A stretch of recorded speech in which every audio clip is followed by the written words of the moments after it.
بسم الله الرحمن الرحيم. أعزائي طلبة وطالبات دبلوم المدارس الثانوية الزراعية نظام الثلاث سنوات ونظام الخمس سنوات، أهلا وسهلا بكم في حلقة جديدة من حلقات برنامجنا المتميز برنامج الميكروبيولوجي. حلقة النهاردة هي حلقة جديدة من حلقات الميكروبيولوجيا المقررة على تخصص فني معامل. طبعا مادة الميكروبيولوجي بتعد من المواد الأساسية في التعليم الفني وفي التعليم الزراعي على وجه الخصوص، وبيعتمد عليها كل المؤسسات في تحقيق التنمية في شتى مجالاتها بالاعتماد على استخدام الكائنات الحية الدقيقة في النواحي الزراعية والإنتاجية والصناعية والطبية والدوائية. طبعا علم الميكروبيولوجي بيعد من العلوم الحديثة نسبيا، ارتبط اكتشافه وإرساء قواعده ووضع أسسه باختراع الميكروسكوب الضوئي العادي. وطبعا علم الميكروبيولوجي طبعا هو العلم الذي يختص بدراسة الكائنات الحية الدقيقة لمعرفة أشكالها وخصائصها وأنواعها والأدوار الحيوية التي تلعبها الكائنات الحية الدقيقة في الطبيعة. اتكلمنا ايضا عن مراحل تطور علم الميكروبيولوجي، وقلت لكم انه كان هناك مجموعة من العلماء اللي لهم دور بارز وهام في تطور هذا العلم، على رأسهم العالم أنتوني فان ليفن هوك، وهو هو أول من اكتشف الكائنات الحية الدقيقة، وكان من هواة صناعة العدسات. وبعد أن تم اكتشاف الكائنات الحية الدقيقة أعزائنا الطلبة والطالبات، انقسم العلماء إلى فريقين أو إلى مدرستين. أصحاب المدرسة الأولى تبنوا نظرية التوالد الذاتي اللي بتنص على أنه الاعتقاد بوجود الكائنات الحية الدقيقة في الأوساط بدون أصل حي. طبعا هذه النظرية بتعد من النظريات الخاطئة، وثبت خطأها وتم هدمها ودحضها على أيدي مجموعة من العلماء، أبرزهم العالم ندهام، العالم لازاروس بلانزاني، العالم فرانز شولز، والعالم شوان. ولكن بيظل النجم الساطع والمتلألئ في سماء عالم الميكروبيولوجي هو العالم لويس باستير. لويس باستير هو المؤسس الحقيقي لعلم الميكروبيولوجي وهو رائد هذا العلم. لويس باستير هو أول من اكتشف الجراثيم في الهواء، واخترع طريقة لمنع فساد الخمور، وأيضا اخترع طريقة لحفظ السوائل العضوية لا زالت تستخدم حتى وقتنا هذا، وهي طريقة البسطرة. وجاء من بعده العالم روبرت كوخ، وهو أول من وضع أسس التحضيرات البكتيريولوجية وساهم في اكتشاف ميكروب السل والكوليرا. وعلشان تقدروا أهمية هذا الاكتشاف، مرض الكوليرا كان يودي بحياة آلاف المرضى أبان الحرب العالمية الثانية. اتكلمنا أيضا عن الأهمية الاقتصادية للكائنات الحية الدقيقة، وزي ما قلت لكم في بداية الحلقة، الكائنات الحية الدقيقة وجدت على سطح كوكب الأرض قبل وجود الإنسان بآلاف السنين، وهي تؤدي دورها المنوط به، وستؤدي هذا الدور إلى قيام الساعة إن شاء الله. طبعا زي ما قلنا إنه هذه الكائنات لا ترى بالعين المجردة، وموجودة في كل مكان، موجودة في التربة، موجودة في المياه، موجودة في الغذاء، موجودة على أجسام الكائنات الحية، وحتى داخل جسم الكائن الحي بتوجد كائنات حية دقيقة. طبعا الكائنات الحية في منها نوعين، في نوع بيبقى نافع وفي نوع بيبقى ضار. احنا بنعظم دور الأنواع النافعة من هذه الكائنات، وبنحاول نستفيد منها أقصى استفادة ممكنة في شتى نواحي الحياة، وأيضا بنحاول تهميش وتقليل الأضرار اللي بتسببها الأنواع الضارة من الكائنات الحية الدقيقة. لو اتكلمنا عن المنافع حدث ولا حرج، لها دور مهم جدا في تحليل المواد العضوية في التربة، بتعمل على زيادة خصوبة التربة عن طريق تثبيتها لأزوت الهواء الجوي على جذور النباتات البقولية زي بكتيريا الرايزوبيوم أو الأزوتوباكتر أو الأوزوسبريليوم أو الكوليستريديوم أو غيرها من الكائنات أو من البكتيريا المثبتة لأزوت الهواء الجوي.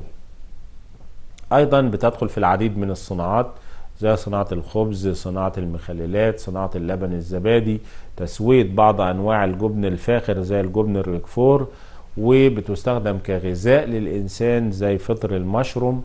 أيضا بتدخل في إنتاج العديد من المركبات الصناعية زي الكحول الإيثيلي، الأحماض العضوية، الفيتامينات، الإنزيمات، الأنتيبيوتكس أو المضادات الحيوية. لو اتكلمنا أيضا عن الأضرار حدث ولا حرج، بتسبب أمراض خطيرة جدا سواء للإنسان أو للحيوان أو للنبات، بتعمل على إفراز السموم الميكروبية في الغذاء وحدوث التسمم الغذائي. أيضا بتعمل على تلف العديد من المنتجات العضوية الهامة زي الأخشاب والجلود والمنسوجات. وبعد كده خدنا نظرة عامة على أهم مجاميع الكائنات الحية الدقيقة في التربة، خدنا منها البكتيريا، وقلت لكم إن البكتيريا كائنات حية دقيقة لا ترى بالعين المجردة، ولكن يمكن رؤيتها باستخدام الميكروسكوب الضوئي العادي. بتمتاز بسرعة تكاثرها بالانقسام الثنائي البسيط وقدرتها العالية على تحليل المخلفات العضوية. طبعا أشكال البكتيريا اللي احنا هندرسها 3 أشكال أساسية: الشكل الكروي، الشكل العصوي، والشكل الحلزوني. وبتتحرك أيضا ب3 طرق أساسية للحركة: الحركة بالأصوات أو بالفلاجيلات، الحركة الانزلاقية وبتتم على الأسطح الصلبة فقط، والنوع الثالث وهو الحركة البريمية أو الثعبانية. قلت لكم إنه البكتيريا من الكائنات الحية الدقيقة بدائية النواة أو غير حقيقية النواة لأنه لا يوجد لها غشاء نووي. وتركيب الخلية البكتيرية درسناه ابتداء من العلبة أو الطبقة الخارجية وانتهاء بحبيبات النشا والجليكوجين.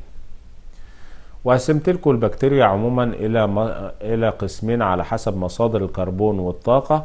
عندنا بكتيريا هيتوتروفية أو هيتيروتروفية أو عضوية التغذية، وبتحصل على الكربون من مصادر عضوية زي بكتيريا تثبيت أزوت الهواء الجوي، أو بكتيريا أوتوتروفية أو معدنية التغذية وهي بتحصل على الكربون من ثاني أكسيد الكربون الموجود في طبقة الغلاف الجوي بنسبة 4% زي بكتيريا أكسدة الكبريت والتأزت.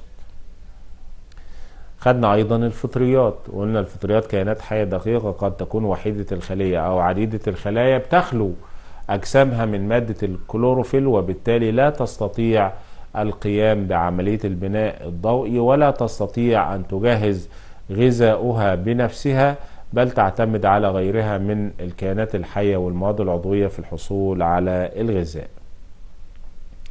وقسمنا الفطريات لعدة أقسام على حسب طريقة التكاثر الجنسي: فطريات بيضية وزيجية وأسقية وآزيدية وناقصة، وسميت ناقصة لأنه لم يعرف لها طور تكاثر جنسي حتى الآن. أيضا قسمنا الفطريات لعدة أقسام على حسب طريقة حصولها على الغذاء: فطريات إجبارية التطفل أو الترمم، واختيارية التطفل أو الترمم. درسنا أيضا تركيب خلية الفطر سواء من حيث السيل وول أو الجدار الخلوي، ثم السيتوبلازم والعضيات التي تسبح في السيتوبلازم، وأيضا النواة وهي مركز التكاثر والانقسام في الخلية. وبعد كده خدنا مثال حي لأحد الفطريات اللي بتعيش مع جذور النباتات الراقية معيشة تبادل المنفعة، وهي فطريات الميكورايزا، وقد تكون ميكورايزا داخلية أو خارجية، ولها دور مهم جدا بالنسبة للنبات. أهم هذه الأدوار إن هي بتعمل على زيادة مساحة سطح المجموع الجذري للنبات، بتعمل على تجميع حبيبات التربة وزيادة امتصاص النبات للماء، بتفرز إنزيم مهم جدا وهو إنزيم الفوسفاتيز اللي بيعمل على إذابة مركبات الفوسفات العضوية وجعلها في صورة ميسرة أو في صورة افولوبل بالنسبة لامتصاص النبات. أيضا بتفرز العديد من منظمات النمو زي السيتوكاينات والأوكسينات والجبرلينات، وبتحمي النبات من الأمراض المحمولة في التربة. اتكلمنا أيضا عن الفيروسات وقلنا كائنات حية جدا متناهية في الصغر، لا يمكن رؤيتها بالعين المجردة ولا حتى بالميكروسكوب الضوئي العادي، ولكن يمكن رؤيتها بالميكروسكوب الإلكتروني.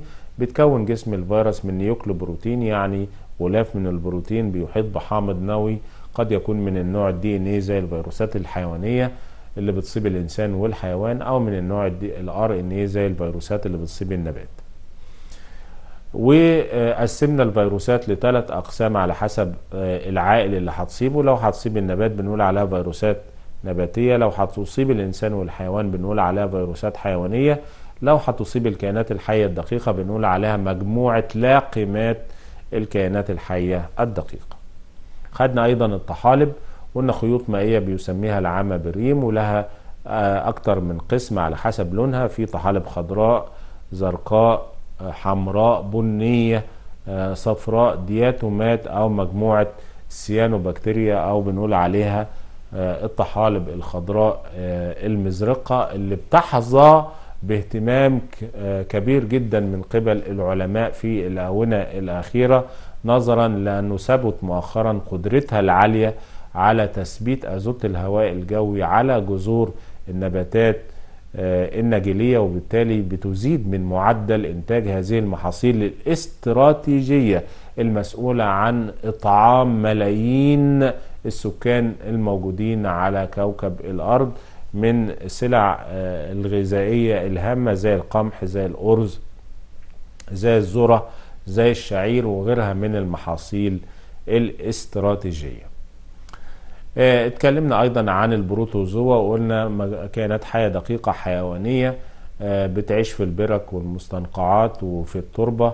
غذاها الرئيسي هي البكتيريا والفطريات، بتتكاثر جنسيا ولا جنسيا، وان كان التكاثر اللاجنسي هو شائع الحدوث، وبتسبب امراض خطيرة جدا سواء للانسان او للحيوان او حتى النبات والأحياء المائية. والأربع أقسام رئيسية على حسب طريقة الحركة: مجموعة الصوتيات زي الترايبونوسوما، مجموعة الهدبيات زي البراميسيوم، مجموعة ذوات الأقدام الكاذبة زي الأميبا، ومجموعة الجرثوميات زي بلازموديوم الملاريا، المسؤول مسؤولية مباشرة عن إصابة الإنسان بمرض خطير جدا وهو مرض الملاريا. وقلت لكم انه الاهميه الاقتصاديه للبروتوزوا، لو هتصيب بكتيريا نافعه فهي بالنسبه لي ضاره، ولو هتصيب بكتيريا ضاره فهي بالنسبه لي نافعه وبتستخدم بقوه وفاعليه في مجال البيولوجيكال كنترول او المكافحه الحيويه. خدنا ايضا التعقيم، قلت لكم التعقيم هو الاباده الكامله لجميع الميكروبات الموجوده على المواد والادوات. وأغراض التعقيم ثلاث أغراض رئيسية في مجال أعمال العزل البكتيريولوجي، في المجال الطبي، وفي مجال حفظ وتعبئة وتداول الغذاء. أيضا طرق التعقيم ثلاث طرق رئيسية: الطرق الفيزيائية بتشمل الحرارة والإشعاع، الطرق الكيميائية وبتعتمد على استخدام المطهرات الكيميائية، والنوع الثالث وهو التعقيم الميكانيكي وبيعتمد على استخدام المرشحات البكتيرية. خدنا ايضا اجهزة التعقيم واتدربنا على كيفية تشغيلها واستخدامها بالطريقة الصحيحة، وايضا كيفية تنظيفها وصيانتها. وبعد كده خدنا الميديا، قلنا انه الميديا هي البيئات الغذائية، وهي مواد عضوية وغير عضوية بتستخدم في تنمية واكثار الكائنات الحية الدقيقة. وخدنا الشروط الواجب توفرها في البيئة الغذائية، واغراض تحضير البيئات الغذائية، وايضا اقسام البيئات الغذائية على حسب تركيبها الكيماوي: بيئات طبيعية وبيئات صناعية. والبيئات الصناعية قد تكون محددة التركيب الكيماوي أو غير محددة التركيب الكيماوي. أما بالنسبة للتقسيم على حسب القوام، هناك بيئات صلبة زي بيئة الأحجار المغذي أو جيلاتين المغذي، وبيئات سائلة زي بيئة البيون المغذي ولبن عباد الشمس. درسنا ايضا ميكروبيولوجيا التربة، وخدنا تركيب التربة الزراعية: الجزء العضوي، الجزء المعدني، الماء الارضي، الهواء الارضي، والكائنات الحية الدقيقة الموجودة في التربة. وخدنا مراحل تحلل المادة العضوية بفعل الانزيمات المحللة من المفرزة من الكائنات الحية الدقيقة، وتكوين الهيوماس او الذبال. درسنا ايضا دورة الكربون وخدنا امثلة لبعض المركبات المحتوية على عنصر الكربون وخطوات تحليلها بفعل الكائنات الحية الدقيقة. خدنا النشا، خدنا السليلوز، خدنا البكتين وايضا الكيتين. درسنا ايضا التخمر الميثاني وانتاج الغاز الحيوي البيوجاز.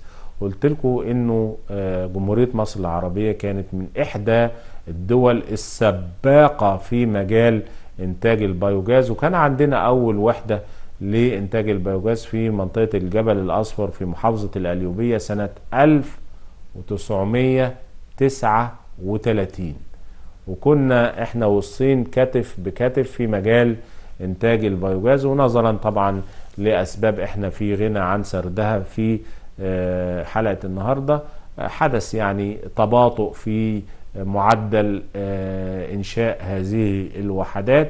ولكن في الفترة الأخيرة الحكومة المصرية بالفعل بدأت تتوسع في البحث عن مصادر الطاقة المتجددة لتحقيق التنمية المختلفة في شتى المجالات، سواء كانت تنمية زراعية أو تنمية صناعية أو حتى تنمية تجارية.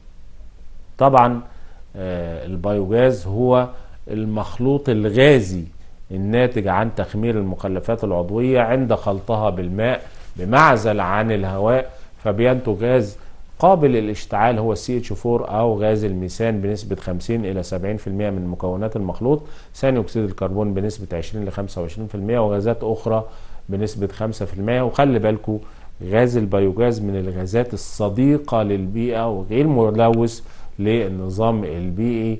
وخلي بالك سلاح ذو حدين. هتقول لي ازاي يا دكتور؟ هقول لك مشكلة القمامة او المخلفات اللي بتشكل عبء على بعض الحكومات وبعض الدول، لما نتجه للريسايكلينج او اعادة تدويرها عن طريق استخدامها في انتاج البيوجاز، ده هتحل لك مشكلة التخلص من القمامة. ايضا هتنتج غاز قابل للاشتعال وصديق للبيئة وغير مكلف على الاطلاق، لا هتدفع فواتير كهرباء ولا هتدفع فواتير غاز. ووحدة البيوجاز سعرها اقتصادي جدا، واحنا عبر شاشة التلفزيون المصري بنطلق دعوة زي ما في كل دول العالم المتقدمة بدأنا نلاحظ وجود هوم بيوجاز، يعني وحدة بيوجاز في كل منزل.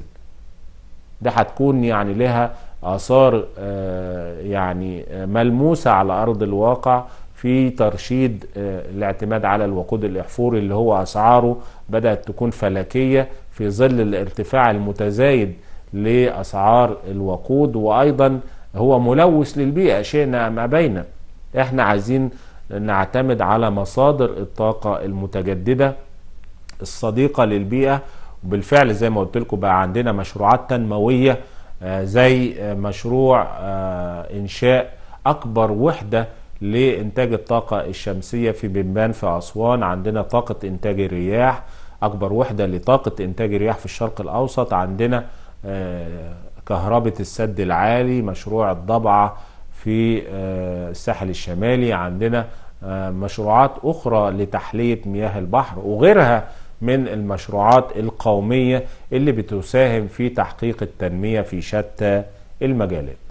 درسنا أيضا أهم المخلفات العضوية اللي بتستخدم في إنتاج البيوجاز، سواء كانت مخلفات آدمية أو صناعية أو زراعية أو منزلية أو حيوانية أو حتى الحشائش. درسنا العوامل اللي بيتوقف عليها حجم ونوع وحدة البيوجاز ومكونات الوحدة، حوض الدخول وحوض الخروج والمخمر وخزان تجميع الغاز، مراحل إنتاج الغاز بيولوجيا، وأيضا العوامل اللي بيتوقف عليها كمية الغاز الناتج. وخدنا سماد البيوجاز وأهمية إنتاج البيوجاز بشكل عام. درسنا أيضا دورة النيتروجين ودورة الفوسفور والأدوار الحيوية اللي بتلعبها الكائنات الحية الدقيقة لعنصري النيتروجين والفوسفور في الطبيعة. درسنا ميكروبيولوجيا المياه وعرفنا أهمية المياه في حياتنا اليومية، مصادر تلوث مياه الشرب، مراحل تنقية المياه في محطات التنقية المنتشرة في ربوع قرى ومدن جمهورية مصر العربية، وقاية مصدر المياه من التلوث بمياه المجاري، مرحلة الترسيب بإضافة كبريتات الألمنيوم أو الشابة، مرحلة الترشيح، مرحلة التطهير بإضافة الكلور، ومرحلة إضافة الفلور. خدنا كيفية الحكم على صلاحية المياه للاستهلاك الآدمي. خدنا أيضا ميكروبيولوجيا مياه المخلفات، وعرفنا مصادر مياه المخلفات وطرق المعالجة الثلاثية لمياه المخلفات لاستخدامها في الزراعات المختلفة، وخصوصا زراعة الغابات والشجرية. وقلنا أن مراحل التنقية هي معالجة ثلاثية: المعالجة الطبيعية أو الأولية، المعالجة البيولوجية، والمعالجة النهائية أو الكيميائية.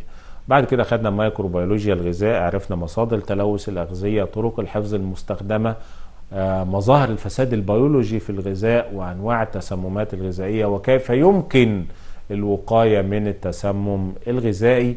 وآخر حاجة خدناها اللي هي التخمرات الميكروبية، وكيف يمكن الاستفادة من الكائنات الحية الدقيقة كأيدي عاملة مجانية الأجر لا تتقاضى أجرا، وبيتم الاعتماد عليها في إنتاج العديد من المواد الصناعية ذات القيمة التجارية العالية. وأنا يعني أنا شخصيا أعلم أصدقاء قاموا بإنتاج مواد بالاعتماد على الكائنات الحية الدقيقة زي الكحول الإيثيلي في فترة انتشار وباء كورونا، وحققوا ثروات باهظة بأقل الإمكانيات وبأقل التكاليف. كل واحد فيكم ممكن يكون رجل أعمال بفكر مختلف بالاستفادة من المادة العلمية وتطبيقها في حياتنا العملية، وتكون مفيد لمجتمعك وناجح في المجتمع ومفيد لنفسك في المقام الأول، وتشعر بالاعتزاز بالنفس، وطبعا تكون مصدر للفخر من قبل أسرتك، وكلنا نكون حلقة في زيادة الدخل القومي لوطننا الحبيب وهو جمهورية مصر العربية. تعالوا بينا أعزائنا الطلبة والطالبات نستعرض سويا حلقة من أهم حلقات مادة الميكروبيولوجي، وهي مراجعة ليلة الامتحان. هنستعرض فيها مجموعة متنوعة ومختلفة من الأسئلة وإجاباتها النموذجية. بتمنى لكم متابعة شيقة، وأيضا بتمنى لكم كل النجاح والتوفيق بإذن الله. أول سؤال معانا في حلقة النهاردة، السؤال بيقول: ضع علامة صح أمام العبارات الصحيحة وعلامة خطأ أمام العبارات الخاطئة. يعتبر العالم ندهام هو أول من هدم نظرية التوالد الذاتي. طبعا الإجابة خاطئة، هو لويس باستير. تعتبر بكتيريا العقد الجذرية من أهم أنواع البكتيريا التكافلية المثبتة للأزوت. طبعا إجابة صحيحة. تنتشر البروتوزوا في التربة الزراعية بأعداد كبيرة وتتغذى على البكتيريا. طبعا برضو إجابة صحيحة. في الفساد الكبريتي النتن يتكون غاز ثاني أكسيد الكبريت. قبل ما أجاوب هي إجابة خاطئة، لأنه بيتكون غاز كبريتيد الهيدروجين أو H2S. بيتم إنتاج الخل بواسطة أنواع من الفطريات. طبعا هي أنواع من البكتيريا، يبقى إجابة خاطئة. سؤال آخر: بتتعرض المياه الطبيعية للتلوث من مصادر عدة. اذكر كيف تتلوث المياه بميكروبات التربة. طبعا مصادر تلوث المياه بميكروبات التربة 4 مصادر أساسية. بالنسبة لمياه الأمطار بتتلوث أثناء سقوطها بالميكروبات الموجودة في الهواء، وبملامستها لسطح الأرض بتتلوث من ميكروبات التربة، ثم تختلط بمياه الأنهار والبحيرات فتلوثها. أيضا مياه صرف الأراضي الزراعية بتحتوي على كائنات حية دقيقة منقولة من التربة. سؤال آخر: علل لما يأتي. يعتبر استخدام المحاليل المركزة طريقة من طرق حفظ الأغذية بالتجفيف، لأنه الماء الموجود بالغذاء بيصبح في صورة غير ميسرة لنمو الميكروبات، ويحدث لخلايا الميكروبات ما يسمى بالبلزمة. علل لحم الخنزير هو أكثر سهولة وعرضة للفساد عن باقي أنواع اللحوم الأخرى، ده نظرا لاحتوائه العالي أو لمحتواه العالي من فيتامين بي. يغطى الجدار الخارجي للمعقم بالهواء الساخن بمادة عازلة لتقليل فقد الحرارة من الجهاز. يستخدم الكلوروفورم بيتطاير على درجة حرارة 57 درجة مئوية تاركا السيرم معقما. بيعتبر تلوث مياه الشرب بمياه المجاري من أخطر مصادر تلوث المياه، لأنها تحتوي على كافة أنواع الميكروبات الممرضة من فطريات وبروتوزوا وأيضا فيروسات، ودي كلها بتسبب أمراض خطيرة جدا للإنسان. نوعية أخرى من الأسئلة: أذكر الشروط الواجب توفرها في الميكروب المستخدم في الصناعات التخميرية. أول حاجة، قادر على إنتاج المادة المطلوبة بكميات كبيرة، ذو صفات وراثية ثابتة يعني غير قابل لحدوث الطفرات، سريع النمو، وأهم حاجة طبعا يكون غير ممرض. سؤال آخر: أكمل العبارات التالية بما يناسبها من كلمات مما درست. بيتوقف مدى الحمل الميكروبي للمياه الجوفية على مدى مسامية الأرض وعمق الطبقة التي تتجمع عندها المياه، والمياه الجوفية الناتجة بتكون على درجة عالية من الجودة إذا روعي عند استخراجها استخدام الأعماق المناسبة مع عزلها عن مصادر التلوث المحيطة. السؤال ده جه بالنص في إحدى السنوات. يتعرض العاملين في معامل الأحياء الدقيقة لخطر العدوى بالمرض. اذكر احتياطات الأمان الواجب مراعاتها في المعمل. أول حاجة، غسل وتنظيف اليدين بالماء والصابون قبل وبعد العمل، عدم تناول أي طعام في المعمل، عدم التدخين، عدم وضع أي شيء في الفم. يجب العمل في ظروف مطهرة لعدم العدوى. سؤال آخر: عرف البيئات الغذائية ثم اذكر الشروط الواجب توفرها في البيئة الغذائية. البيئات الغذائية زي ما قلنا في بداية الحلقة عبارة عن مواد كيميائية عضوية وغير عضوية بتستخدم في تنمية الكائنات الحية الدقيقة. الشروط بقى: أن تحتوي البيئة على مصدر مناسب من الكربون والطاقة زي السكريات، بها مصدر مناسب من النيتروجين الغير عضوي زي الأمونيا أو النيتروجين العضوي زي الأحماض الأمينية، بتحتوي البيئة على مصدر مناسب من الأملاح المعدنية، ذات pH مناسب لنمو الكائنات الحية الدقيقة. يجب أن تحتوي البيئة على كمية من الرطوبة بتناسب نمو الميكروبات. نوعية أخرى من الأسئلة: اكتب المصطلح العلمي المناسب لكل من العبارات الآتية. فطريات بتحصل على غذائها من تحلل المواد العضوية الميتة. طبعا قولا واحدا دي الفطريات إجبارية الترمم. جهاز يستخدم في تعقيم الشاش والقماش والقطن والملابس والبلاطي، الأوتوكلاف.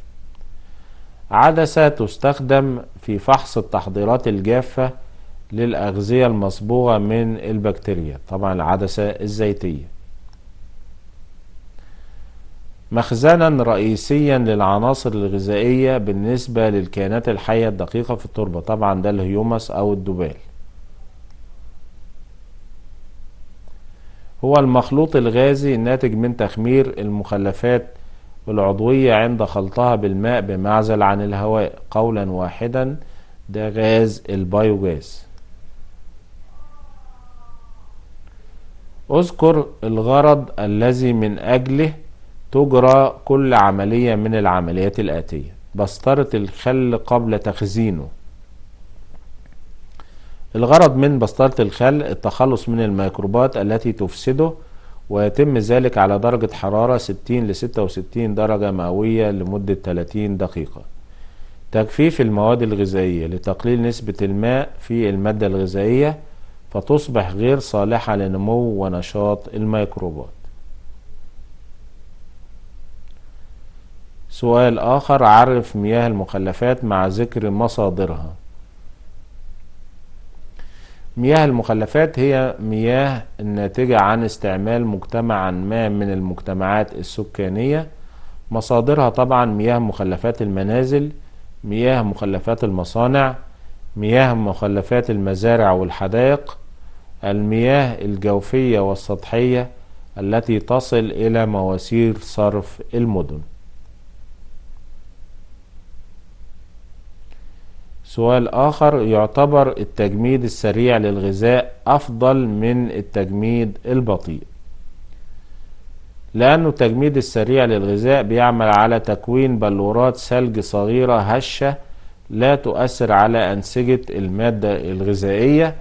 أيضا قصر مدة إحداث التصلب مما يقلل الوقت اللازم لنفاذ المواد الذائبة وإحداث تأخير ومنع نمو الميكروبات. أيضا إبطاء سريع لنشاط الإنزيمات الموجودة في المادة الغذائية.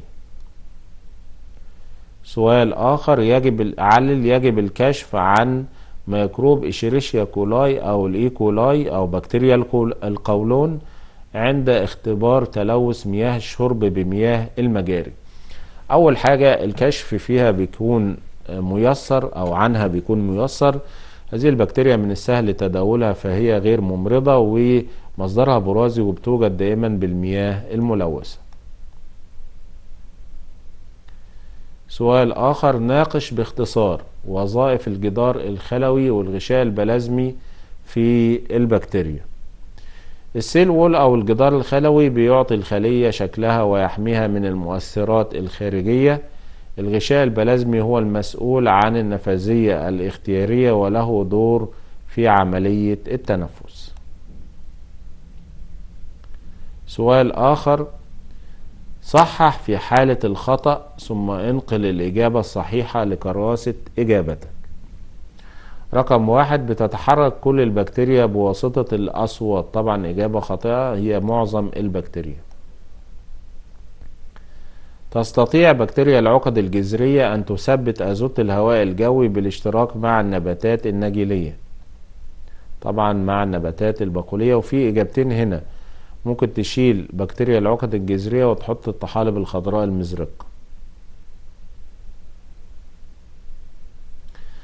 يفضل إنتاج حامض الستريك بالطريقة السريعة عن الطريقة المغمورة. طبعا يفضل إنتاج حامض الستريك بالطريقة المغمورة عن الطريقة السريعة، يعني العكس. سؤال آخر، قسم الأغذية من حيث قابليتها للفساد مع ذكر أمثلة. عندنا 3 أقسام. القسم الأول أغذية غير قابلة للفساد زي السكر والحبوب والدقيق. عندنا أغذية متوسطة القابلية للفساد زي البطاطس والبطاطا. وعندنا أغذية قابلة للفساد أو سريعة الفساد زي الخضروات واللحوم والدواجن والأسماك وأيضا الألبان. سؤال آخر، أكمل بما تراه مناسبا. الغرض من معالجة مياه المجاري هو الحصول على مياه تصلح للري بالإضافة إلى الحصول على رواسب تستخدم كسماد عضوي. ويتم معالجة مياه الصرف الصحي على 3 خطوات رئيسية، هي المعالجة الطبيعية والبيولوجية والمعالجة الكيميائية. اذكر كيف نفرق بين المياه الصالحة للشرب والمياه الغير صالحة للشرب. طبعا المياه الصالحة للشرب لازم تتوفر فيها الخصائص الآتية: عديمة اللون، عديمة الطعم، والرائحة طبعا، خالية من المواد المعلقة والمواد الكيماوية والمشعة والميكروبات المرضية. أما بالنسبة للمواد للمياه الغير صالحة للشرب، طبعا عكس كل اللي احنا قلناه، لها لون وطعم وريحة وبها مواد معلقة ومشعة وميكروبات مرضية. سؤال آخر، تتلوث الأغذية عن طريق التربة. اشرح تلك العبارة مع ذكر أمثلة. طبعا بتحتوي التربة على كثير من الكائنات الحية الدقيقة، وبيحدث التلوث كما يأتي. أول حاجة بتتلوث المحاصيل الدرانية والجذرية نظرا للتلامس المباشر للتربة وما بها من كائنات حية دقيقة. الهواء والأمطار، حيث تلوث الأجزاء القريبة من سطح التربة بميكروبات التربة زي الفراولة وأيضا الكرنب. نوعية أخرى من الأسئلة: اكتب المصطلح العلمي المناسب لكل من العبارات الآتية. حفظ الأغذية على درجة حرارة سالب 18 درجة مئوية. طبعا قولا واحدا ده التجميد البطيء. ظهور مرض فجائي بين مجموعة كبيرة من الناس بعد تناول بعض الأغذية، ده التسمم الغذائي. خميرة بتحتوي خلاياها على 75% رطوبة، طبعا دي الخميرة المضغوطة. أكسدة الأمونيا إلى نترات بواسطة البكتيريا، طبعا دي عملية التأزت. حفظ الأغذية على سالب 18، طبعا قلنا التجميد البطيء، وده التسمم الغذائي، وده الخميرة المضغوطة. أكسدة الأمونيا إلى نترات بواسطة البكتيريا، ده التأزت. الإزالة الميكانيكية للميكروبات من الوسط الموجودة به، طبعا ده التعقيم الميكانيكي أو التعقيم باستخدام المرشحات. آخر سؤال معانا في حلقة النهاردة: اختر الإجابة الصحيحة من بين الأقواس. يعتبر التعقيم بالإشعاع من طرق التعقيم. قلنا الإشعاع والحرارة دي طرق فيزيائية، بتستخدم أشعة جاما في حفظ اللحوم والدواجن، لأنه لها القدرة على النفاذ داخل الأنسجة اللحوم والدواجن. السموم الميكروبية عبارة عن بروتينات، بيضاف نقطة من زيت السيدر على الغشاء البكتيري عند الفحص. بيعتبر التسمم البوتشيليني من أخطر أنواع التسممات، لأن نسبة الموت فيه بتتراوح أو بتزيد عن 65%. آخر سؤال: اذكر مراحل إنتاج الإيثانول من الشرش. أول حاجة فرز الشرش لفصل الدهن، تسخين الشرش لدرجة الغليان مع ضبط البيتش عند 5، ترشيح الشرش لفصل البروتين، التبريد لدرجة 34 درجة مئوية، ثم يضاف بادئ الخميرة بمعدل 1 رطل لكل 120 جالون من الشرش، وبيستمر التخمير من 2 إلى 3 أيام، يفصل بعدها الكحول وفصل خلايا الخميرة وتقطير السائل للحصول على الكحول. لو انتوا حابين تعرفوا معانا مجموعة وإجاباتها النموذجية على كل أبواب المنهج الدراسي لمادة الميكروبيولوجي، يبقى لازم تنتظرونا في الحلقة القادمة إن شاء الله. احنا خدنا في حلقة النهاردة نماذج مختلفة من الأسئلة وإجاباتها النموذجية. بتمنى لكم كل النجاح والتوفيق وتحققوا كل طموحاتكم وأحلامكم بإذن الله. إلى هنا أعزائنا الطلبة والطالبات وأعزائنا المشاهدين نكون وصلنا لنهاية حلقة اليوم. كان معكم من التلفزيون المصري دكتور وائل شلال، على أمل أن ألتقي بكم في حلقات مقبلة بإذن الله. نشكركم ونحييكم، والسلام عليكم ورحمة الله وبركاته.